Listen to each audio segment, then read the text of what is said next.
Esse é o IdeaPad 3, um notebook da Lenovo ultra fino, voltado para o dia a dia, que você até já viu parecido aqui no canal, com o nome do IdeaPad 3i.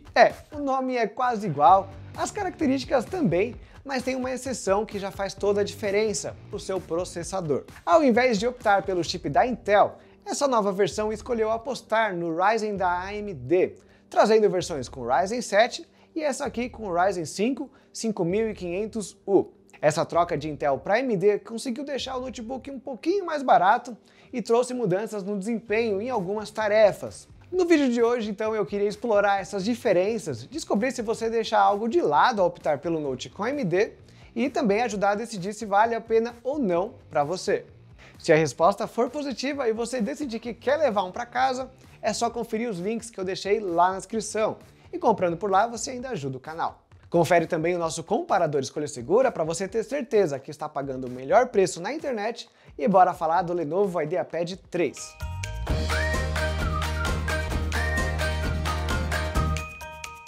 Para começar, é inegável que o IdeaPad 3 é muito parecido com o IdeaPad 3i. A construção é basicamente a mesma, no corpo feito com bastante plástico, decorado com uma estampa na tampa interna e externa, que até é parecida com metal escovado de modelos mais caros, mas quando você passa a mão já sente que se trata de um material bem mais barato. Não que isso seja errado, é totalmente esperado que um Note com uma proposta mais simples, como esse, economize na escolha dos materiais. Mas a parte boa é que ele parece ser firme, passando a sensação de ser um produto mais caro do que realmente é. Só é necessário tomar alguns cuidados extras para você não deixar essas superfícies riscadas demais. Eu confesso que esperava até algo menos firme, mas de qualquer forma imagino que até os mais exigentes gostem do que a Lenovo trouxe por aqui. O único momento em que a qualidade menor do corpo pareceu ser um problema foi nas primeiras vezes que eu abri e fechei a tampa, onde as dobradiças faziam um pouquinho mais de barulho e eu me preocupei.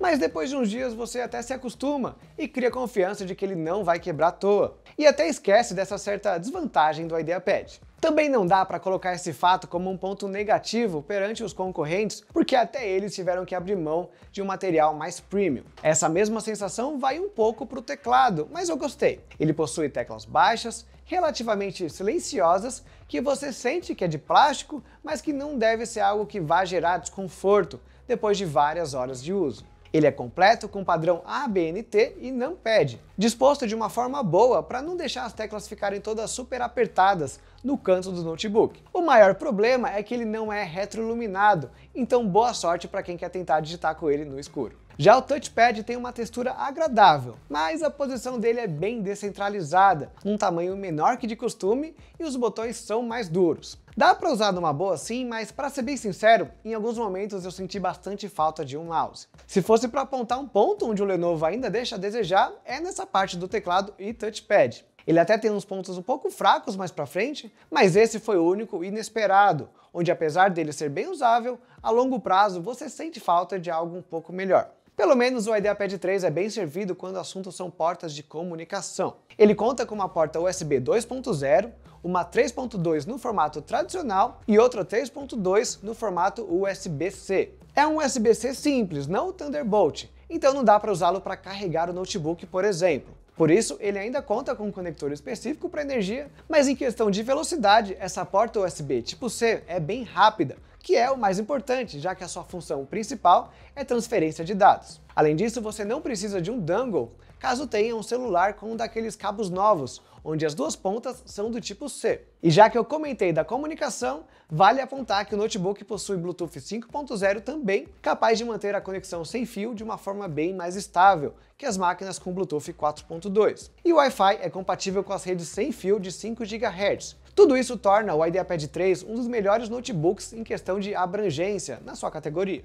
Quando o assunto é tela, aí o IdeaPad 3 começa a ficar ali parado no meio do caminho. A resolução é Full HD, que para 15.6 polegadas garante uma boa definição. No entanto, o painel é feito com tecnologia TN, que não é muito colorida, tem contraste relativamente baixo e o ângulo de visão é ruim. De acordo com o site da própria Lenovo, a cobertura de cores é de apenas 45% do espectro NTSC, que é bem próximo do que a gente mediu aqui nos nossos testes, e o contraste eu também vou deixar aparecendo aqui na tela.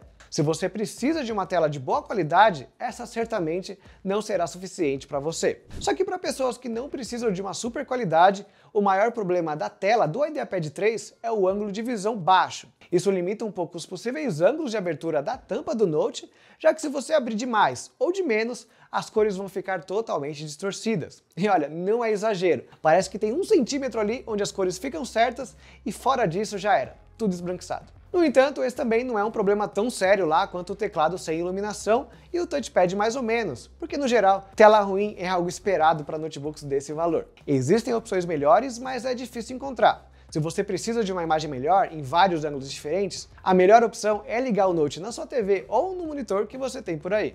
Aí, antes de continuar, deixa eu te perguntar, vocês estão gostando do conteúdo? Se sim, é só apertar no botão vermelhinho aqui embaixo para se inscrever, já clica no sininho para não perder nenhuma novidade e deixa eu voltar para o nosso vídeo.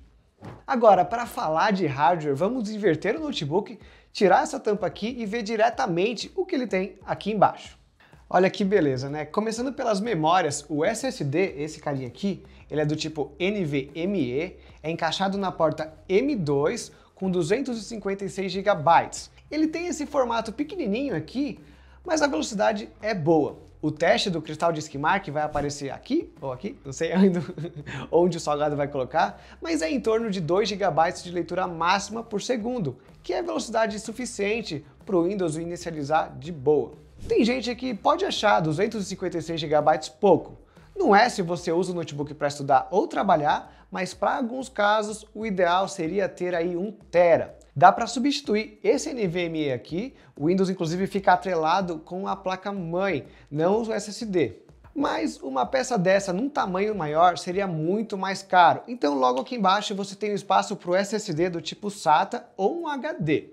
O SSD SATA é mais barato que o M2 e o HD é mais barato que o SATA, então você tem que colocar isso em mente na hora de fazer o upgrade. Mas de qualquer forma, só vale a pena mesmo se você precisa de mais espaço. Agora, de memória RAM são 8 GB no máximo, 4 GB são soldados e os outros 4 estão aqui nesse slot. A gente já viu várias vezes que os processadores AMD realmente ficam melhores quando estão utilizando duas memórias em paralelo para formar o Dual Channel. Aqui, por mais que tenha uma memória só, a outra soldada, então ainda assim forma o Dual Channel. O Windows reconhece como duas memórias diferentes. Dito isso, o total de 8 GB pode ser pouco, já que a placa de vídeo integrada da AMD come aí uns 2 GB dessa memória. Então você pode vir aqui, tirar e comprar uma outra de mais gigabytes. E olha, como só sobra 6 GB, eu acho que realmente vale a pena. O Chrome, por exemplo, é só abrir 2 abas que pronto, 60% da memória já está ocupada. Lembrando que o máximo que essa porta aqui aguenta são 16 GB para formar um máximo de 20 memórias para o IdeaPad 3. Mas pensando naquilo que o notebook realmente consegue rodar, os 12 GB já está bom. Passando agora para o cooler, ele não parece ser grande coisa, né? Ele tem aqui um grande dissipador, mas ele em si é pequenininho.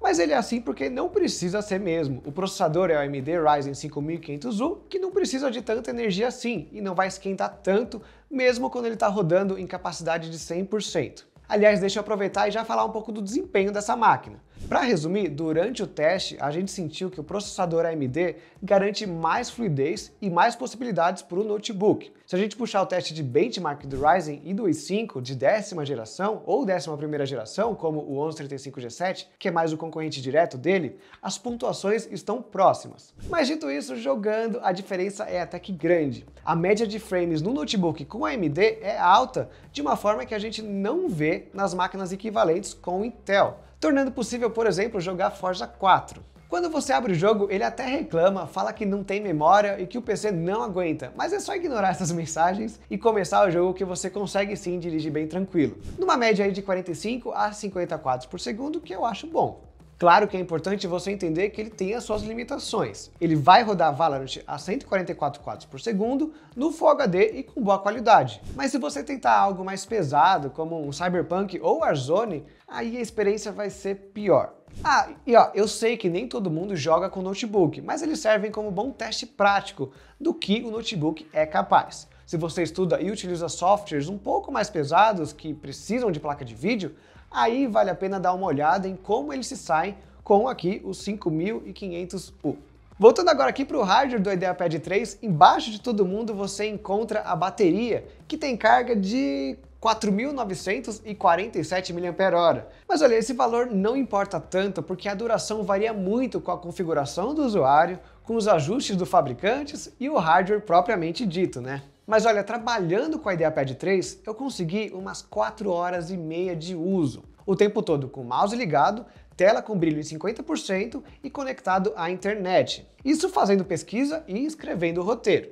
E para chegar nesse tempo, eu só somei as horas que eu estava ativamente usando o notebook. No meio do caminho eu parei para ir almoçar, para ver a chuva e para montar uma TV. O que significa que houveram períodos de tempo onde ele só ficou com a tampa baixada, ainda ligado. Se você usar direto, talvez seja possível conseguir mais 1h30 aí com essa bateria aqui. Ainda assim, não é um tempo incrível, só dentro da média da categoria. Você deve conseguir usar o notebook durante todo um dia de trabalho ou de faculdade, mas eu não recomendaria sair de casa sem o carregador. Sendo assim, é fácil dizer que ele vale mais a pena que o IdeaPad 3i com o Intel i5, mas contra outros modelos você tem que levar alguns pontos em consideração. Se você procura um modelo com tela melhor, a Acer tem o Aspire 5 com tela IPS, que também garante um pouco mais de bateria, mas ele também é um pouco mais caro.